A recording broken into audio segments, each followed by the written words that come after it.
Hello, my name is Mike Cashman, and in this video I'm going to talk about how could we be handling COVID-19 better in the UK. You could subtitle it, Why is Test and Trace forecast to cost £37 billion? Three main topics. Firstly, the question of value for money in procurement, fitness for purpose. Secondly, crucial issue of outcomes. Thirdly, the need for a public inquiry. But just before I get into those three topics, why should you listen to me? Well, two particular experiences that I'll highlight. One, not many of us have been in the position where in the middle of a pandemic, in my case, Ebola in Sierra Leone, not many people have been in the position of being accountable to the UK government for the spending of millions of pounds and for ensuring value for money. I have. Secondly, not many people have been in the position of encountering projects that are massively overspending, millions of millions being spent and people not understanding where the money is going. I've been in that position and been charged with fixing the situation. So that's why I do have some perspectives on where we are now that I think are worth sharing with you. So, I don't like incompetence. I don't like lies, deceit, corruption, waste, and that's why I'm making this video. I do sometimes the satirical stuff, but this is absolutely straight. And there are some things, to be honest, that I am really angry about in terms of the way that money has been wasted, and more importantly, that we haven't got the right result. I am glad we've got a vaccination programme going on now. So, firstly, value for money. Just to highlight that experience a little bit more, there was I, sat in a conference room in Freetown in Sierra Leone with Jane, a Kenyan project manager, programme manager for DFID, and around the table, so I was working for World Vision, there were people from CRS and CAFOD as well, a consortium that I was coordinating this overall budget. And by the way, all the opinions in the video are just mine, just like the tweets. Tweets are just Mike. But line by line through that budget, each line was questioned. And I responded where I could. I brought in my colleagues from the consortium where necessary to pick up the questions from Jane, from DFID, effectively from the British government, to amplify those, to elaborate on them where necessary, so that we'd gone line by line through a budget which by that point was close on £20 million, to explain the rationale behind each line, to question it and to change it where necessary. Because value for money is still important even in the middle of a pandemic, even in the middle of urgency. There's a myth have been peddled by this government that if you're in a hurry, that anything goes. You can get any supplier you like, however unqualified, however little they know about it. That is obvious nonsense. If the pandemic is serious, if the need is urgent, that is ever more reason to ensure that you are getting the right product. Look, a few years earlier, quite a lot of years earlier, I was in charge of some public sector funds, undertaking a procurement. I got a procurement waiver to not go through all the standard processes. Now that does not mean that suddenly these things are not important, value for money, fitness for purpose, appropriateness of supplier. What it means is that as the senior responsible person, if that's you, you're taking personal accountability for ensuring that all those things are fulfilled, even if you're not going through the normal processes. The normal means that give some assurance of that. It is possible to do things rapidly, but still safely, still getting the right result. Ask an ambulance driver, okay? They can ensure that they still make sure that nobody is injured as they're driving, even if they're not obeying all the speed limits. So we ought to get rid of all those excuses for failed procurement Even when things are urgent, it's still important to procure the right product to ensure value for money. The biggest problem that we have comes from 4 words, and the 4 words are spend whatever it takes.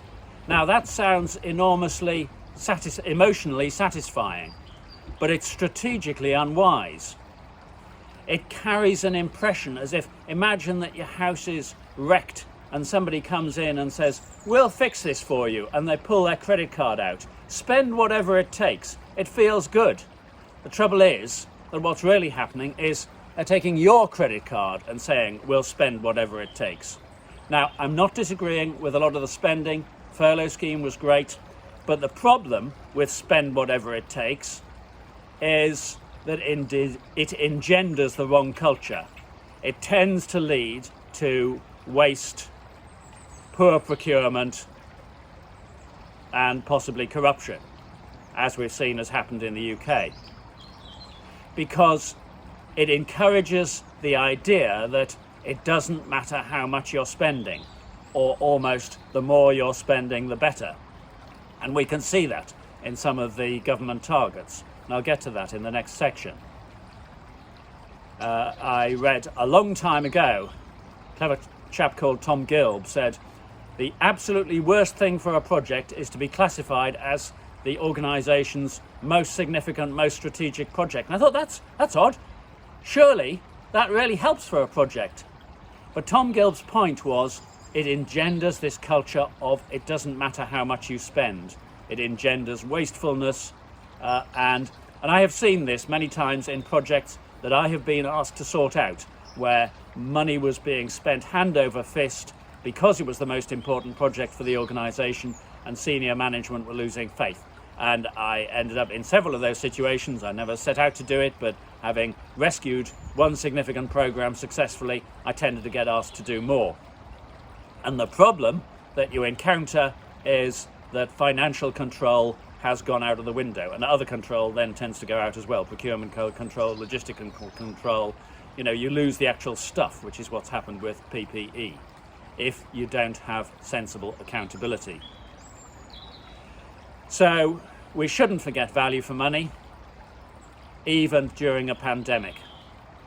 Now the second point, that's the first point. The second point I want to make is about outcomes. The easiest way to show that where people have lost sight of outcomes is to give the example of the opposite. You know, we want to recruit 25,000 contact tracers. Why? What were they going to do? Now, I spent many, many years in commercial project and program management, and then for half a dozen years or so, I worked in international development. Interesting to compare the two. I think the charity world has got a lot to learn from the commercial world. But there's one thing the charity world, in my experience, is very good at, better than the commercial world, and that's understanding outcomes. That's understanding what is your money actually doing. And perhaps it's because they don't have so much. Perhaps it's because you've got somebody spending the money, providing the money, such as Department for International Development or the EC, and it's for the benefit of somebody else. So the donor wants to be absolutely sure that you're achieving the right result. Now, the point is that you have inputs, so the things that the tests that you put in the post, for example. You have outcomes, outputs, results of tests, but you have outcomes as well. What is that really intended to achieve? And there's no point getting confused between the three. And the most important thing is outcomes. Now, if you hear somebody who is in a position of authority but is focused just on the inputs, then their focus is on the wrong place. We had all this fuss about 100,000 tests per day. That was not about how many tests you could stuff in the post. That doesn't achieve anything. It should be about what outcome are you trying to achieve. I devised a little story which is intended to illustrate this, and partly to teach critical thinking to my young grandchildren. I've told it to them over Zoom. When the Cove Giants came, it's also on YouTube, on my Miscellany channel. being a bit of a miscellaneous point. But the dwarves and the goblins and the elves are being invaded by these giants, who are called cove giants, and they're working initially ineffectively to try and stop them. So the dwarves, for example, have stones that they sling at the cove giants' heads in David and Goliath style. The input is stones. The output is slain cove giants. But the outcome is for the cove giants to give up and go away again, and for the people to feel safe. Now, my 5-year-old granddaughter loves that story, has heard it several times. She loves the bit where the wise old wizard says, "But what do you really want?" and makes the people think about it, critical thinking. And that's what's missing when somebody says, we want to do 100,000 tests a day, or we want 25,000 contact tracers. It was painfully obvious that Dido Harding and Matt Hancock had got no idea how to run an operation when they said, we want 25,000 contact tracers, and a month or two later, when they'd had almost nothing to do, Matt Hancock said, I'm surprised that they had that much. That is not the way to organise a sensible operation. It doesn't give you the best outcome, and it's not the best value for money. Very briefly, what you should do is, let's say, recruit 1,000, if there's enough work for them, even if that doesn't push them too hard, let them get used to the job. When they're doing it, when that operation is running smoothly, you recruit another 1,000, do some mentoring, one-on-one, so that you grow the capability, you get to 2,000, and so on, and you grow again as it's needed. But the political target, the headline, have we got 25,000 contact tracers, is the easy thing to go for. It's not what's important. What's important is the outcome. Even the R number, it is better to be talking about the R number, but even the R number is an output, a result that you get. But it's not getting you to where you really want to get to, which is zero COVID. So let's have government ministers talking about outcomes. I think they are getting better at that. But let's clear the discussion of inputs off the agenda, or only mentioned as a means to an end. Now, I've been going on sharing my views about what I think is important. I've given you these 2 points, value for money, procurement, and so on. The question of outcomes rather than inputs or outputs, or the outcomes as the main focus. Do I know everything that there is to know about this situation? No, I don't. Certainly not. There are plenty, I'm sure, of other lessons to be learned. What is the right time to learn those lessons? Now, if not earlier. And my 3rd point is, that's why we need a public inquiry. Now, of course the government don't want a public inquiry. The National Audit Office report is scathing enough as it is for the crony contracting. They don't want all that put under the microscope, put under examination with clear evidence. And I can understand even that medical officers and so on are not keen on that at the moment, because their thoughts will be potentially, let's carry on with the job. We know what we're doing. Nobody understands the extent of their own blind spots. So everybody will say, no, we don't need an inquiry. We've learned the lessons that we need to learn. No, you haven't. It's a little bit like saying, hands up, those who have no unconscious bias. Put your hand down. You don't know. So there are blind spots. There are things to learn. We need a public inquiry. I had some involvement with the work after the train crashes at Southall and Ladbroke Grove, 1997, 1999. 7 people killed in the first one, 31, 34, something like that, killed in the second one. In those instances, the problem was that trains were able to go through red lights if the driver was inattentive or hadn't seen it or whatever else. Common cause for those 2 accidents, though there were specifics in each case. The problem of trains going through red lights existed. We did not wait until all possible train crashes from trains going through red lights had occurred and then say, right, now let's have a great big public inquiry at the end. The UF inquiry, the Cullen inquiry, were each set up in response to those instances, and in fact they later on had a joint UF Cullen inquiry in order to learn the lessons as soon as possible in order to save lives. So there are two very obvious reasons for having a public inquiry now. One, the sooner that we learn lessons, the better that we can apply them. I'm not saying that no lessons are being learned as we go along, but a public inquiry forces a focus on the evidence and the facts in a structured way. Secondly, let's have the inquiry before memories fade. Matt Hancock had apparently forgotten running out of PPE. Now, I know he attempted to justify this, saying, oh, what he really meant was they hadn't run out at the centre. But frankly, if you were on the front line and you had no PPE, then for you, the NHS had run out of PPE. And for him to say that it hadn't is, I think, massively insensitive and does not honour those who are on the front line struggling in those difficult circumstances. So that's why we need a public inquiry. We need it initiated in order to have some good effect as soon as possible. I would suggest within the next month. And the inquiry does take effort, does take resources. It's worth it, both for learning about this pandemic and the next pandemic. It doesn't take an enormous amount of time from every witness. They go along, they give their evidence is recorded, next person in. So let's debunk the myth that this would distract a lot of attention from those busy engaged in resolving the pandemic at the moment. No.